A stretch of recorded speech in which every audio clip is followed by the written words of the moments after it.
और चलिए आगे बढ़ते हैं, बड़ी खबर का रुख करेंगे। ममता के बाद अखिलेश का एसआईआर पर निशाना, बीजेपी और चुनाव आयोग पर जड़े गंभीर आरोप।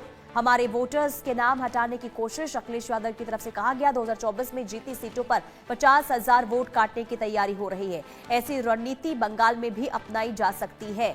तो एसआईआर प्रक्रिया को लेकर अब लगातार राजनीति शुरू होती हुई नजर आ रही है। समाजवादी पार्टी के अध्यक्ष हैं अखिलेश यादव, जिन्होंने बीजेपी और चुनाव आयोग पर गंभीर आरोप लगाया और उन्होंने कहा कि विशेष गहन पुनरीक्षण यानी कि एसआईआर के दौरान विपक्ष के वोटरों के नाम हटाने की सुनियोजित ये कोशिश की जा रही है। अखिलेश का ये दावा है कि 2024 में जिन सीटों पर सपा जीती थी वहां करीब 50,000 वोट काटे जाने की तैयारी है। उन्होंने चेतावनी दी कि ऐसी ही रणनीति पश्चिम बंगाल में भी अपनाई जा सकती है। तो अखिलेश यादव, जिन्होंने ये कहा कि जिन सीटों पर हम 2024 में जीते थे और जो अंतर था जीत का वो 50,000 से ज्यादा, उन सीटों पर अब वोटरों को काटने को लेकर यहां पर ये कार्रवाई देखने को मिल रही है। तो हमारे वोटर्स काटे जा रहे हैं, ये अखिलेश यादव की तरफ से स्टेटमेंट सामने आया। उन्होंने कहा कि जो रणनीति देखिए यूपी में अपनाई जा रही है वो पश्चिम बंगाल में भी अपनाने की तैयारी वहां पर हो सकती है। तो बीजेपी और चुनाव आयोग पर गंभीर आरोप लगाए गए हैं अखिलेश यादव की तरफ से। हमारे वोटर्स के नाम हटाने की कोशिश, 2024 में जीती हुई सीटों पर ये कार्रवाई हो रही है, यानी कि ऐसी ही रणनीति बंगाल में भी अपनाई जा सकती है। अखिलेश यादव का ये स्टेटमेंट, हालांकि इससे पहले हमने पश्चिम बंगाल में भी देखा किस तरीके से सियासत इस पूरे मामले को लेकर होती हुई नजर आ रही है। यानी कि पश्चिम बंगाल की मुख्यमंत्री ममता बनर्जी ने चुनाव आयोग को पत्र तक लिख दिया और ये कहा गया कि बीएलओ की जो मौत हो रही है वो सिर्फ और सिर्फ चुनाव आयोग की वजह से हो रही है, क्योंकि एसआईआर की जो प्रक्रिया है काफी जटिल है और काफी बोझ डाला जा रहा है बीएलओ पर, और जिस वजह से जो बीएलओ है वो आत्महत्या करते हुए नजर आ रहे हैं। और इसे लेकर ही सियासत अब पश्चिम बंगाल में भी हो रही है। तो दूसरी तरफ अब अखिलेश यादव ने ये स्टेटमेंट दिया है और अखिलेश यादव ने ये कहा है कि हमारे वोटरों को टारगेट किया जा रहा है। जिन सीटों पर हम 2024 में जीते थे वहां से हमारे वोटरों को हटाने की रणनीति तैयार की जा रही है। और अखिलेश यादव ने यह भी कहा कि जैसा अभी हो रहा है उत्तर प्रदेश में, ऐसा पश्चिम बंगाल में भी हो सकता है। तो पश्चिम बंगाल से लेकर उत्तर प्रदेश तक एसआईआर को लेकर लगातार सियासत, 12 राज्यों में एसआईआर की जो प्रक्रिया है वो शुरू कर दी गई है और इसे लेकर लगातार देखिए घर घर जाकर जो बीएलओ हैं वो वोटर्स की पहचान करते हुए नजर आ रहे हैं और जिन वोटर्स का कोई पता नहीं चल पा रहा है उनके नाम हटाए जा रहे हैं वोटर लिस्ट से। लेकिन इसे लेकर खास करके विपक्षी दलों का ये कहना है कि इसमें सिर्फ हमारे वोटर्स को काटने का काम हो रहा है, यानी कि हमारे वोटर्स को टारगेट किया जा रहा है। सिद्धार्थ प्रताप सिंह लखनऊ से हमारे साथ, हमारे संवाददाता तमाम जानकारी के साथ जुड़ चुके हैं। सिद्धार्थ, एसआईआर को लेकर सियासत लगातार देखिए हो रही है और अब जो अखिलेश यादव ने स्टेटमेंट दिया है कि हमारे वोटर्स को टारगेट किया जा रहा है, आखिर इसका क्या आधार है? देखिए पुनीता, एक तरफ एसआईआर की प्रक्रिया चल रही है उत्तर प्रदेश में, एक तरफ अखिलेश यादव लगातार आरोप लगा रहे हैं। उनका कहना है कि 2024 में जिन विधानसभा सीटों पर वो जीते थे, लोकसभा चुनाव में जो सीटें विधानसभा सीटें हैं उसमें जिस पे उन्होंने जीत दर्ज की थी, उनका कहना है कि उनके नाम काटे जा रहे हैं और उसमें 50,000 से ज्यादा नाम काटने को उन्होंने आरोप लगाया। लेकिन चुनाव आयोग का कहना है कि ऐसा कुछ है नहीं, हम तो लगातार एक प्रक्रिया कर रहे हैं। और चुनाव आयोग ने कल भी साफ शब्दों में कह दिया कि देखिए सबने अपने बीएलएस लगाए, सब लगातार देख रहे हैं। आप ये कैसे आधार पर आप कह सकते हैं कि हम किसी का नाम काट रहे हैं? तो कहीं ना कहीं लगातार इस तरीके के आरोप लगाए जा रहे हैं और कहा जा रहा है कि जो जिन सीटों पर वो जीते थे लोकसभा चुनाव में, उन पर कहीं ना कहीं अब उनके नाम काट दिए जा रहे हैं, उनके जो वोटर्स हैं उनके नाम काटे जा रहे हैं। लेकिन इसका अभी तक कोई आधार मजबूती से किसी भी पार्टी द्वारा कुछ रखा नहीं गया है। बस केवल ये बताया जा रहा है कि ऐसा हो रहा है। तो लगातार इस तरीके की प्रक्रिया है, इस तरीके की जो एसआईआर की प्रक्रिया है उसको चलाया जा रहा है। और आपको बता दें, एसआईआर को लेकर आपको बता दें कि चुनाव आयोग लगातार इसको लेकर पूरी सख्ती बरत रहा है, खासकर बीएलओ को लेकर घर घर बीएलओ जा रहे हैं और लगातार ये प्रक्रिया चलाई जा रही है। और स्पेशल इंटेंसिव रिवीजन की बात कर लें तो उत्तर प्रदेश में कहीं ना कहीं ये प्रक्रिया काफी तेजी से चल रही है और 4 दिसंबर तक गणना प्रपत्र सबको जमा कर देने। और आपको बता दें कि ऐसा नहीं कि चुनाव आयोग केवल तैयारी कर रहा है, जो चाहे बीजेपी हो चाहे समाजवादी पार्टी हो, सभी दल अपनी तैयारियों में जुटे, सब अपने बीएलएस नियुक्त किए हैं, लगातार वो बीएलओ के पास जाते हैं। अखिलेश यादव ने यहाँ तक आरोप लगा दिया कि जो बीएलओ है वो जो सत्ताधारी दल के जो नेता है उनके घर जाकर बैठते हैं, उनके कहने पर नामों को जोड़ते घटाते हैं। तो इस तरीके से आरोप लगाते रहे, लेकिन वो कोई ठोस आधार नहीं दे पाए हैं। और आपको बता दें कि उन्होंने पश्चिम बंगाल को लेकर भी कहा कि पश्चिम बंगाल में भी ये प्रक्रिया की जा रही।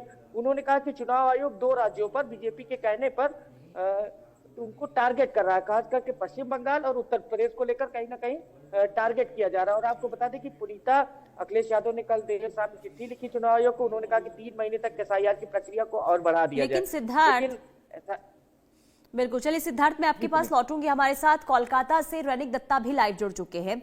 रैनिक, कल चुनाव आयोग को पत्र लिखा गया था मुख्यमंत्री ममता बनर्जी की तरफ से, जिसमें कई गंभीर आरोप लगाए गए, सवाल उठाए गए चुनाव आयोग पर भी और बीजेपी पर भी।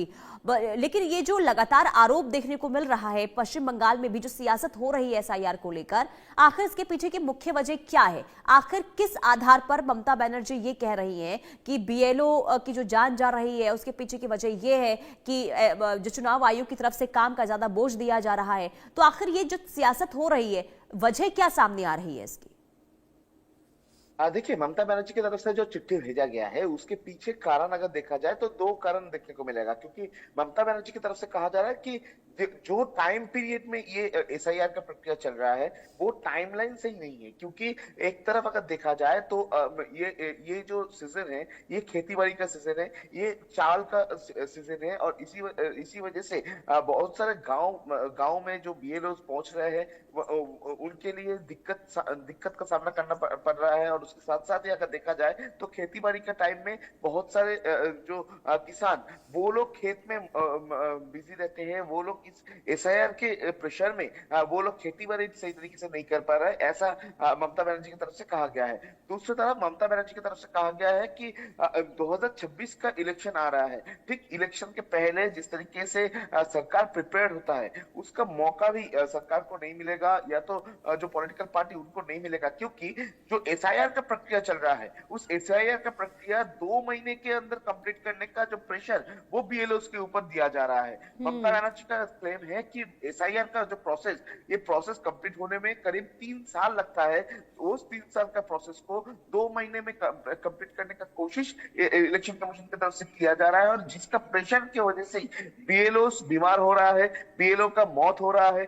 सिर्फ यही नहीं, जो बीएलओ है उनके ऊपर इतना प्रेशर आ रहा है, उनका परिवार की तरफ से भी दावा किया जा रहा है कि इलेक्शन कमीशन की तरफ से उनके ऊपर दबाव दिया जा रहा है। यानी ममता बनर्जी का क्लेम है कि जो इलेक्शन कमीशन को तरफ से 3 महीने में जिसको खत्म करना था उसको 2 महीने में खत्म किया जा रहा है। 3 साल की जगह 2 महीने में इस एसआईआर को खत्म किया जा रहा है, ऐसा ममता बनर्जी का दावा है। दूसरी तरफ ममता बनर्जी की तरफ से चीफ इलेक्शन कमीशन को चिट्ठी देकर अपील किया गया है कि जो सिचुएशन फिलहाल है पश्चिम बंगाल में, जिस तरीके से एसआईआर का प्रोसेस चल रहा है, जिस तरीके से एम्यूनेशन फॉर्म डिस्ट्रीब्यूट किया जा रहा है, उसी के आधार पर ममता बनर्जी का क्लेम है कि इस एसआईआर प्रक्रिया को रद्द किया जाए। क्योंकि अभी तक टोटल इस एसआईआर के प्रोसेस के चालू होने के बाद से 28 लोगों का मौत पश्चिम बंगाल में हो चुका है, जिसका पीछे कारण है एसआईआर। और इसी को मुद्दा बनाते हुए ममता बनर्जी इस एसआईआर को रद्द करने का कोशिश कर रहे हैं। दूसरी तरफ अगर देखा जाए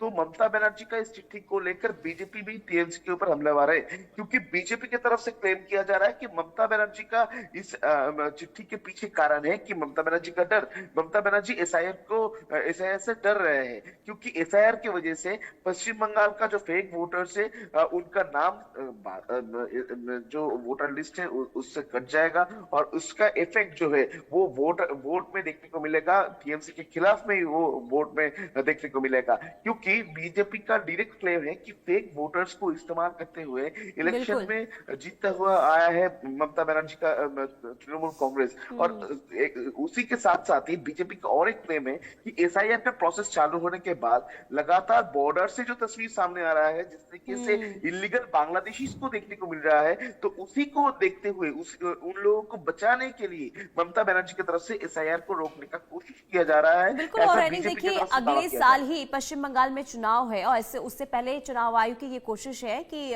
वोटर लिस्ट को वेरीफाई किया जाए, अपडेट किया जाए, और यही वजह है कि वहां पर लगातार देखिए जो काम का दबाव है इसे भी हम कह सकते हैं कि लगातार देखने को मिल रहा है। मैं आपके पास लौटूंगी। सिद्धार्थ हमारे साथ जुड़े हुए हैं। सिद्धार्थ, अब देखिए, अखिलेश यादव ने तो ये कहा कि हमारे वोटर्स को टारगेट हो रहा है, जो मुख्यमंत्री ममता बनर्जी भी कह रही हैं। लेकिन अखिलेश यादव ने जो ये कहा कि जिन सीटों पर हम 2024 में जीते थे और जो अंतर था जीत का 50,000 का, उन सीटों पर खास करके वोटर्स को टारगेट हो रहा है। लेकिन जो ये आरोप लगाए गए हैं, आखिर इसके पीछे कोई ना कोई वजह तो होगी, यानी कि कुछ ना कुछ अखिलेश यादव के हाथ लगा होगा, इसके बाद ही वो ऐसा कह रहे हैं, या फिर सियासत करनी है इसलिए सियासत कर रहे हैं।